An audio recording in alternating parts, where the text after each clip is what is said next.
Muito obrigado, senhor presidente, senhores deputados.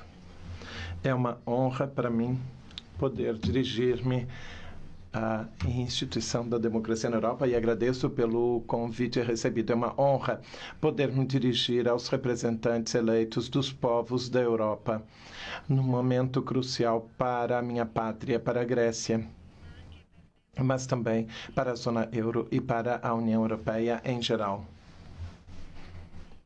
Estou aqui poucos dias após o veredito forte do povo grego, após a decisão que tomamos de dar a palavra ao povo grego para que se pudesse expressar e pudesse participar de maneira ativa nas negociações que têm a ver com o seu futuro. Alguns dias depois desta decisão clara que deu um mandato no sentido de nos empenharmos mais a chegar a uma solução justa em termos sociais e sustentável em termos econômicos, sem os erros do passado que condenaram a economia grega, sem a austeridade perpétua e sem uma saída que torne prisioneira a economia de um círculo vicioso de recessão e que leva a uma profunda depressão à economia. A escolha corajosa do povo grego, em condições de pressão sem precedentes, com bancos fechados, com os meios de comunicação que faziam terrorismo quanto ao não, que era apresentado como uma opção de ruptura com a Europa.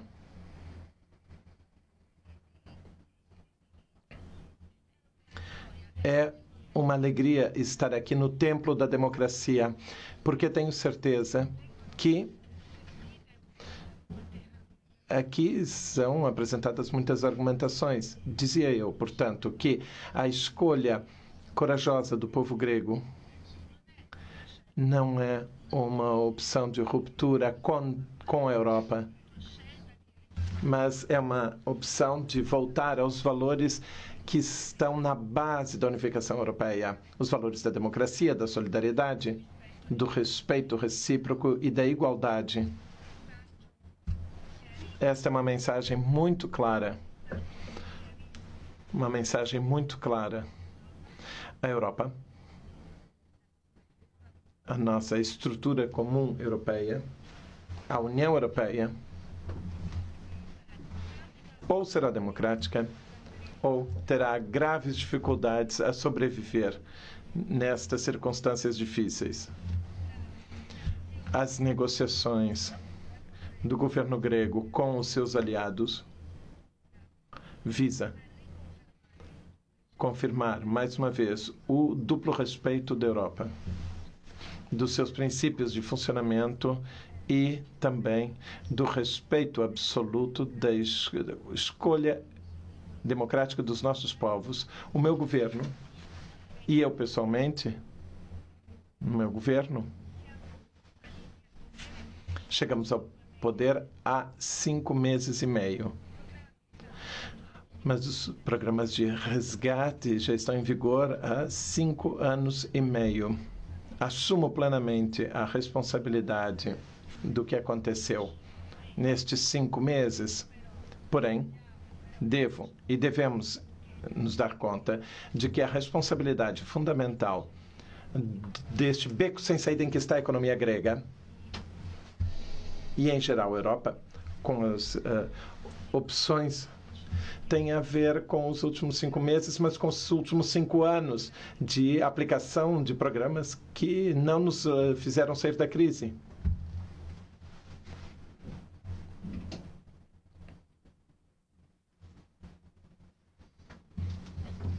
Eu gostaria de voltar a confirmar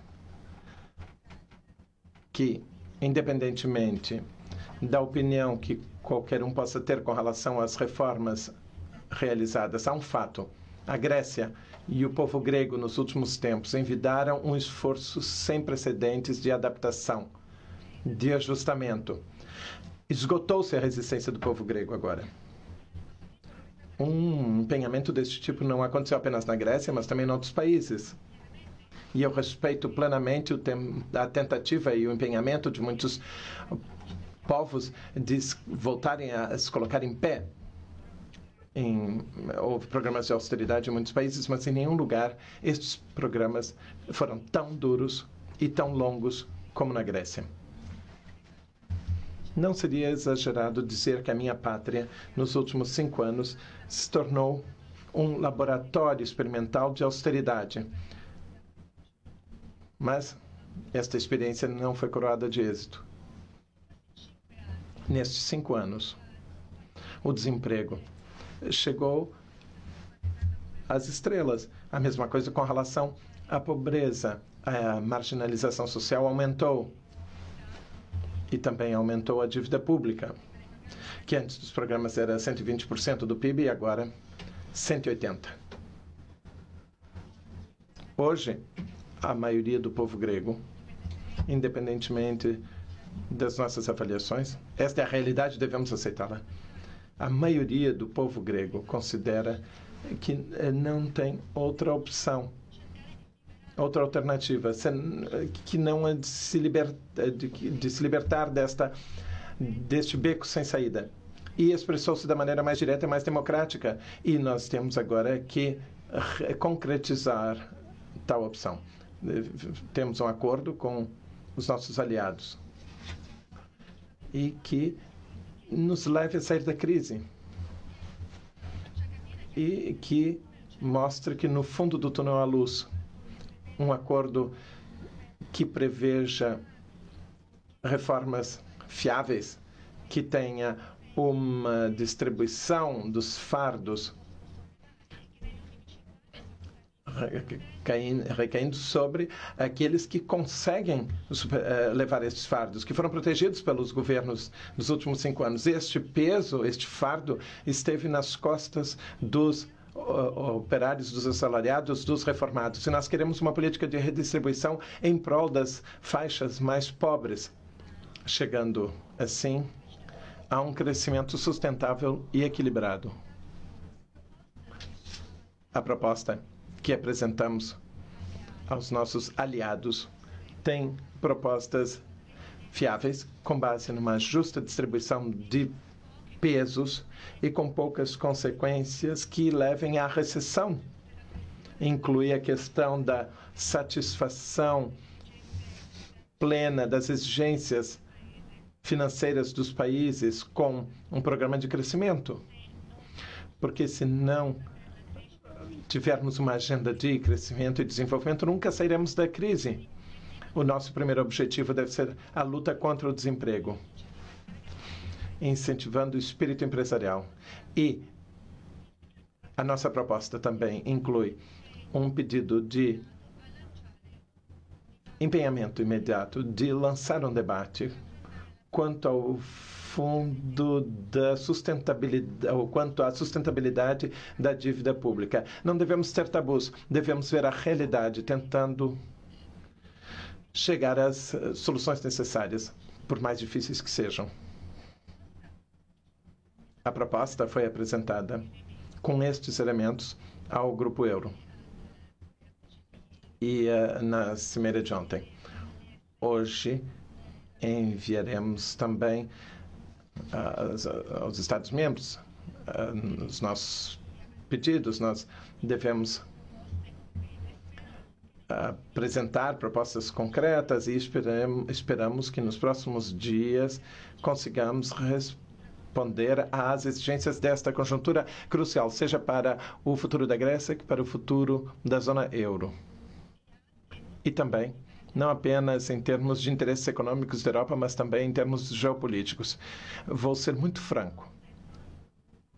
As propostas do governo grego quanto ao financiamento das suas exigências de reestruturação da dívida não pretendem agravar mais a situação dos contribuintes europeus.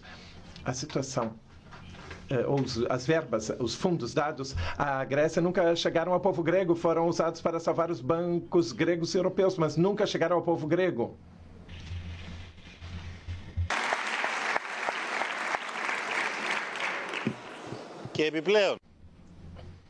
E, além disso, a partir de agosto de 2014, a Grécia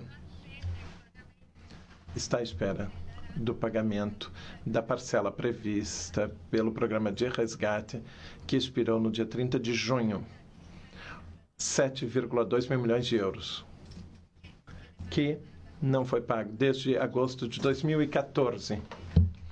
E não era o nosso governo que estava no poder em agosto de 2014 até janeiro de 2015. Naquele período, não foram pagas as parcelas porque o programa não era aplicado. E não é que não fosse aplicado porque não havia, ou porque havia as condições que temos agora, mas porque não podia ser aplicado um programa, ou um programa não deve ser apenas correto, mas deve ser viável, tendo em conta as condições sociais. Senhores deputados, nos últimos tempos, a Grécia negociou, reivindicando este montante de 7,2 mil milhões de euros, com uma obrigação de reembolsar outras parcelas a estas instituições que deviam pagar os 7,2 mil milhões. Eram dívidas da ordem de 17,5 mil milhões. Este dinheiro foi pago e, senhores deputados, além de tudo o que já disse, não faço parte dos políticos que consideram que, com todo o sofrimento do meu país, bem, os culpados são os estrangeiros malvados. A Grécia chegou à beira da falência porque, durante muitíssimos anos, os governos que sucederam geraram um estado de clientelismo, reforçaram a corrupção.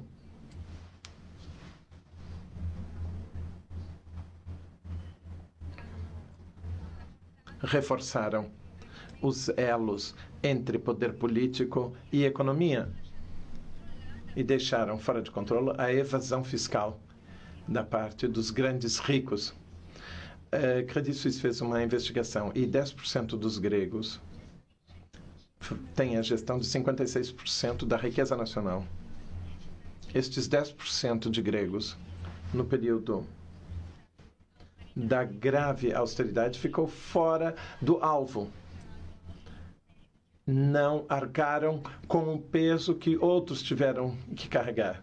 E esta grave injustiça no programa de resgate não apenas tentaram recuperar a situação, mas agravaram-na ainda mais. Nenhuma das reformas do memorando melhoraram o mecanismo fiscal, que fora imposto por algum funcionário. Nenhuma reforma conseguiu romper o vínculo que havia no nosso país antes da crise entre o regime político, as oligarquias e os bancos. Nenhuma reforma conseguiu melhorar o funcionamento e a eficácia da máquina estatal que seguia ou respeitava direitos específicos e não o bem público. Estas propostas agora estão no epicentro. As nossas propostas se concentram em reformas concretas que querem mudar a Grécia.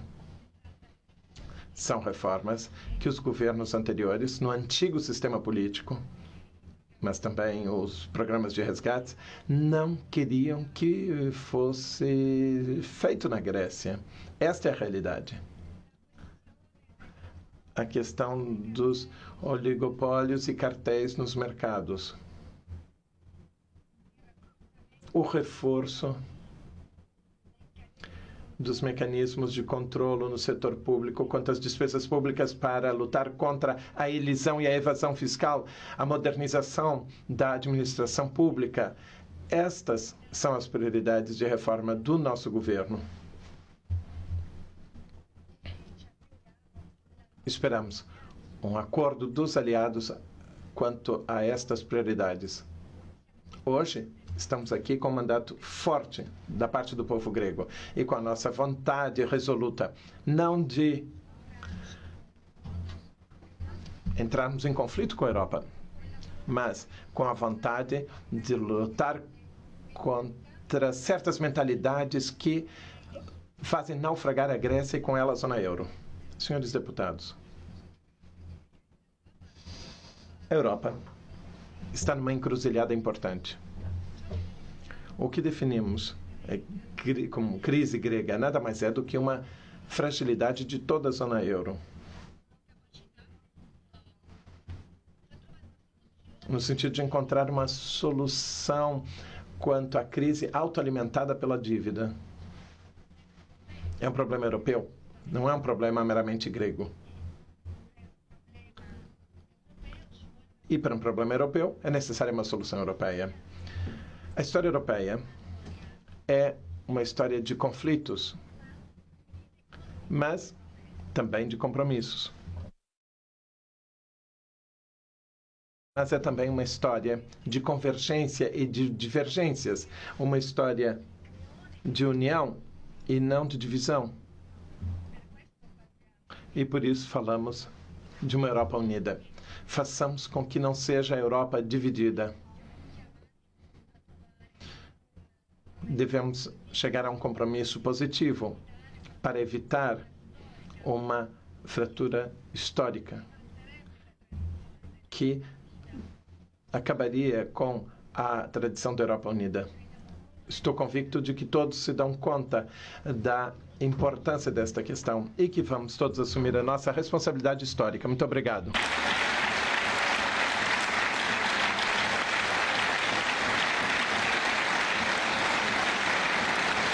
Vielen Dank.